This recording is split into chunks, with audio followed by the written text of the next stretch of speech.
आम्ही केक बनवतेस का?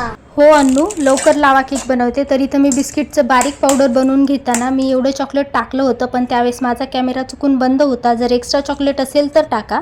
नंतर यामध्ये दूध घाला आणि याला छान अशा पद्धतीनं फेटून घ्या. त्यानंतर मी 1 चमचा बेकिंग पावडर म्हणजेच खाण्याचा सोडा घातला आहे. तर तुमच्याकडे खाण्याचा सोडा नसेल तर इनो घालू शकतात. तर इथं मी गोल माठाच्या वाट्या घेऊन याला तेल लावून घेत आहे. जर तुमच्याकडे अशा वाट्या नसतील तर तुम्ही साध्या वाट्या किंवा कप पण घेऊ शकतात. तर या वाट्यांमध्ये बिस्किटचं मिक्सचर टाकायचं आणि त्यात डार्क चॉकलेटच टाकायचं. दुसरं कोणतंही चॉकलेट टाकू नका, नाहीतर लावा केक व्यवस्थित बनणार नाही. दुसरीकडे पातेल्यात मीठ किंवा पाणी टाकून गरम करून घ्यायचं व वाट्या ठेवून याला 10-15 मिनटं झाकून ठेवायचं. खरं तर हा लावा केक वाटीतच चमच्याने खाल्ला जातो, पण मी तुम्हाला कट करून दाखवण्यासाठी एका केकच्या खाली ॲल्युमिनियम फॉईल टाकली होती, जेणेकरून केक निघावा. तर तुम्ही पाहू शकता छान असा केकमधून लावा बाहेर निघत आहे. खा आणि चॅनलला मात्र नक्की सबस्क्राईब करा.